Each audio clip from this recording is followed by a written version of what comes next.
Бои на границе Днепропетровской области. Зеленский делает заявление о ситуации на фронте, а в Германии говорят о продвижении сил РФ вглубь новой территории. В Кремле поставили условия Киеву, озвучен план по быстрому завершению войны. Чего требует Путин от Зеленского? Израиль передал системы «Патриот» Украине, а Лавров обвинил западные спецслужбы в ударах по РФ. США не оставят Украину, даже если Трамп выйдет из переговоров. В Вашингтоне дали понять, чем грозит потенциальный крах Украины. Виктор Орбан назвал Россию слабой и неспособной на новое вторжение. Генсек НАТО напомнил европейцам о скорости российских ракет и ударе по столицам. Громкое признание. Перехват российских истребителей силами НАТО. Ультраправые встречаются во Франции. Трампу грозит суд. США готовятся к новой волне протестов и огню, а Ким Чен Ын попросил помощи у Путина. Почему? Досмотрите. Всем привет, это «Время Прядко», коротко, четко и по делу о том, о чем говорят в мире. Если вам есть что сказать, делитесь своими мыслями и отвечайте на мои вопросы в комментариях. За лайк и подписку буду особенно благодарен. Время начать. И начнем с ситуации в Днепропетровской области. Внимание военных аналитиков целиком и полностью приковано к тому, что там происходит. Есть ли продвижение российских войск и за кем территории области, в которой ВС РФ не было за все годы российско-украинской войны. Итак, украинская сторона продолжает заявлять, что сил Москвы на этом участке фронта нет. Публикации в сети в ВСУ назвали информационно-психологической операцией. Нет россиян сейчас на территории Днепропетровской области. Нет сейчас россиян даже на границе Днепропетровской и Донецкой областей. Хотя они очень активно пытаются, они проводили несколько ИПСО, снимали уже видео, где якобы они устанавливают флаг где-то на границе. Российская сторона при этом второй день подряд заявляет о переходе из Донецкой в Днепропетровскую область, но без деталей. На официальных страницах Минобороны РФ лишь короткие фразы.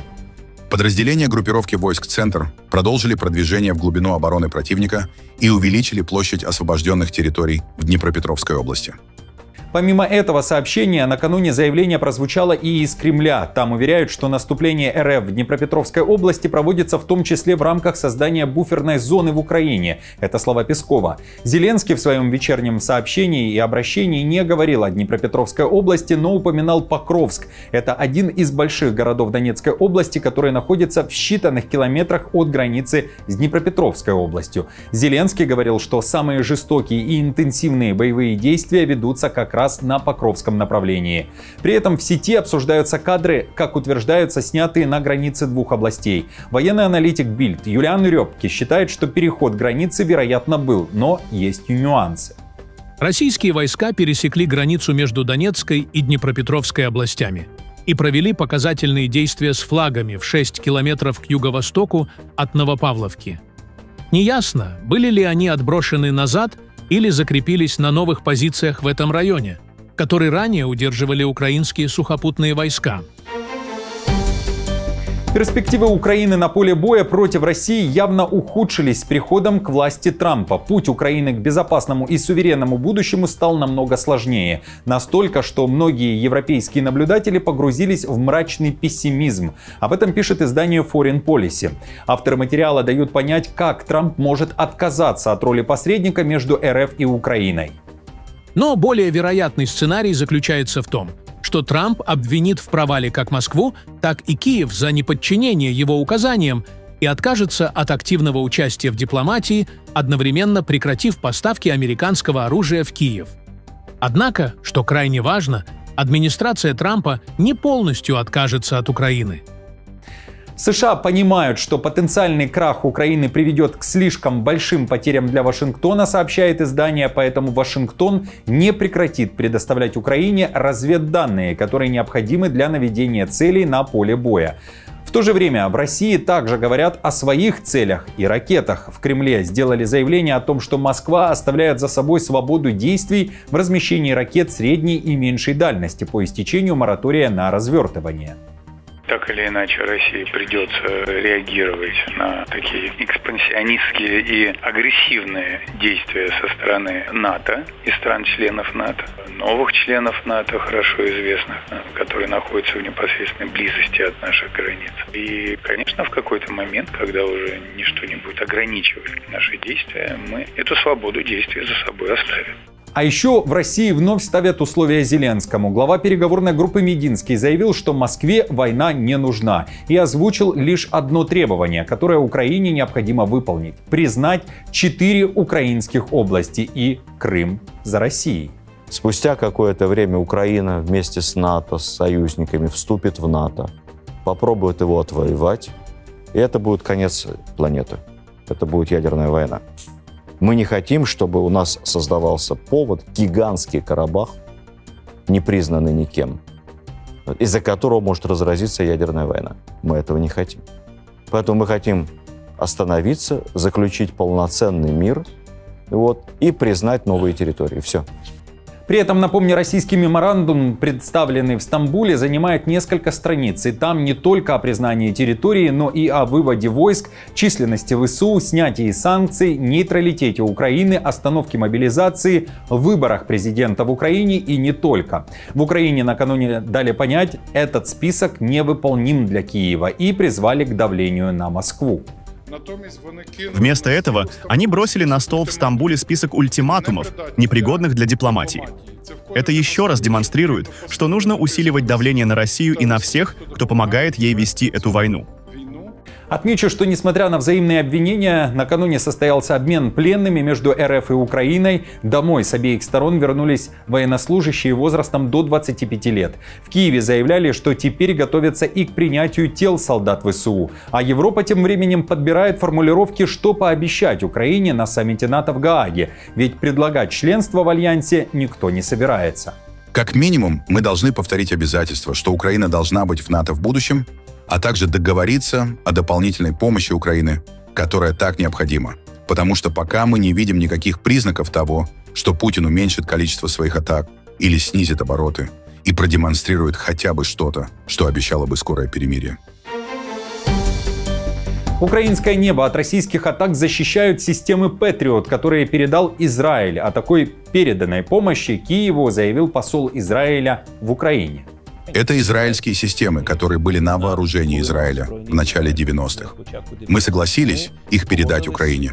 И об этом, к сожалению, не очень много говорили. Но когда говорят, что Израиль не помог в военном плане, это не так. Это неправда, потому что Израиль и в военном смысле тоже помог Украине.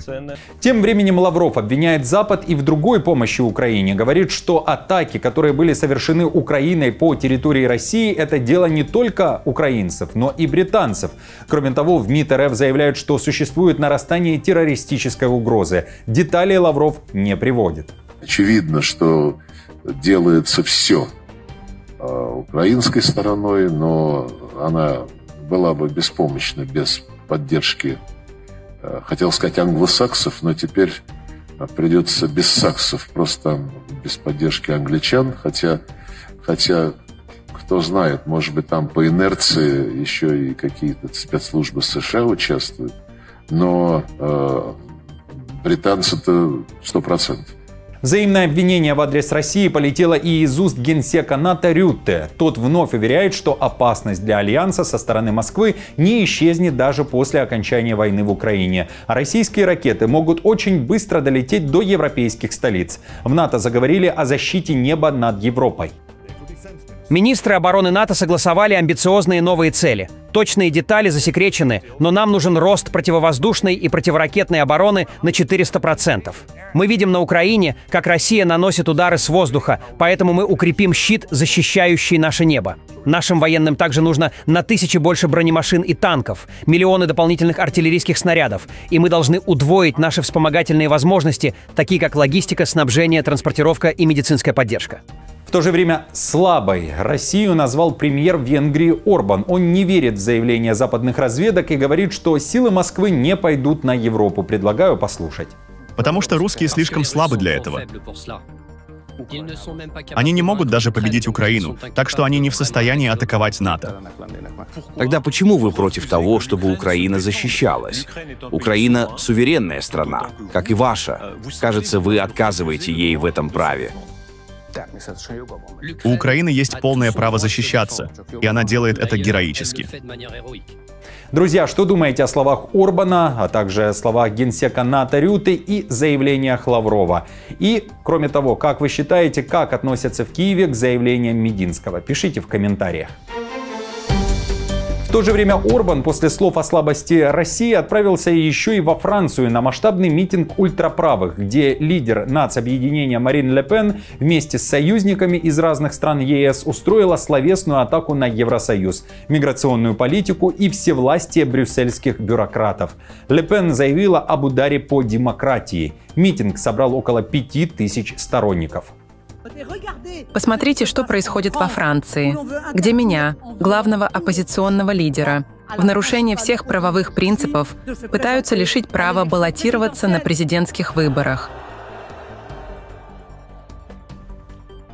Друзья мои, это не только глубокая и скандальная несправедливость, это также удар по демократии. Ни здесь, ни где-либо в Европе мы не позволим им помешать народу выбирать своего лидера. Ле Пен, напомню, запретили баллотироваться на выборах на 5 лет из-за признания ее виновной в нецелевом использовании средств Европарламента на протяжении 12 лет, что привело к хищению около 3 миллионов евро, говорится в материалах дела. Самолеты НАТО вылетают на охоту за российскими истребителями. Истребители Альянса поднимались по тревоге трижды за неделю, чтобы перехватить и сопроводить самолеты РФ, которые, как утверждается, нарушили правила полетов над Балтикой. Первый вылет сил Альянса был совершен навстречу двум Су-30СМ, которые шли с включенным транспондером, но без плана полета и без связи с центром управления. Второй вылет НАТО совершили в тот же день уже на перехват Су-33 и Су-24МР. Они шли вообще без транспондеров, без планов полета и в гробовом радиомолчании. Кроме того, западные истребители вылетели и на перехват еще двух Су-30СМ, вылетевших из Калининграда и вернувшихся туда же. Как и прежде, никаких транспондеров, никаких планов, никакой радиосвязи. Все вылеты были осуществлены с баз НАТО в Литве и Эстонии, откуда ведется миссия воздушной полиции Альянса в Балтийском регионе. Лос-Анджелес в огне. Город готовится к очередному дню жарких протестов. Об этом пишет Wall Street Journal. После бурных выходных на улицах города снова могут произойти масштабные столкновения, несмотря на то, что в Лос-Анджелес уже вошла Нацгвардия по приказу Трампа. Глава Белого дома, напомню, принял такое решение, несмотря на возражения губернатора Калифорнии Гевина Ньюсома. А Ньюсом накануне уже заявил, что будет подавать на Трампа в суд за такие действия.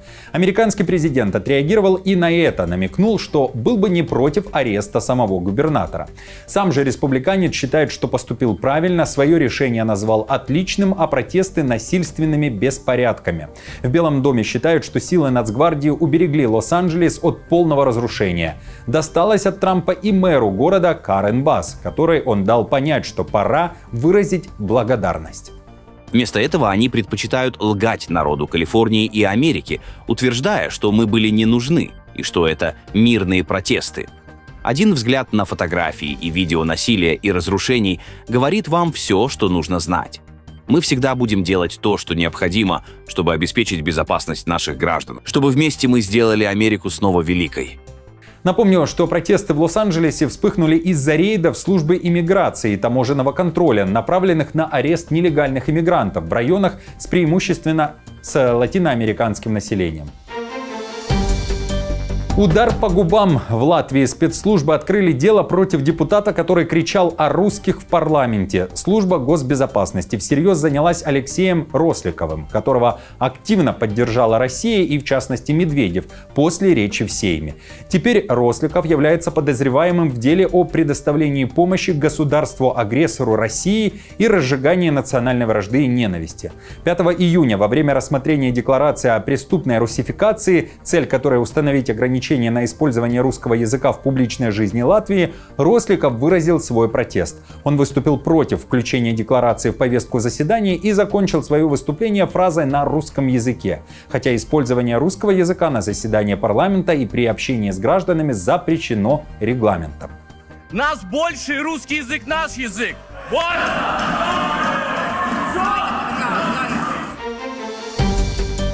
Ким Чен Ын обратился за помощью к Путину. Северная Корея тайно перебросила свой новейший, но неудачно спущенный на воду эсминец в порт Раджин, буквально в шаге от российской границы. Спутниковые снимки говорят о том, что корабль КНДР уже находится в сухом доке порта. При этом Раджин — это не центр судостроения, как Чхонджин, где и произошел провальный спуск на воду. Напомню, в КНДР утверждают, что при таком падении на бок у эсминца был поврежден сонар и датчики глубины, расположенные в носовой части судна. В то же время разведка Южной Кореи уверена, что основная проблема заключается в затоплении внутренних отсеков водой, которые теперь придется очистить и высушить, равно как и всю электронику, пишет CNN. И вероятно, что в этом КНДР помогут российские специалисты. Друзья, спасибо вам за комментарии и за поддержку лайком. Новости за неделю собраны в плейлист. Переходите и смотрите. До встречи.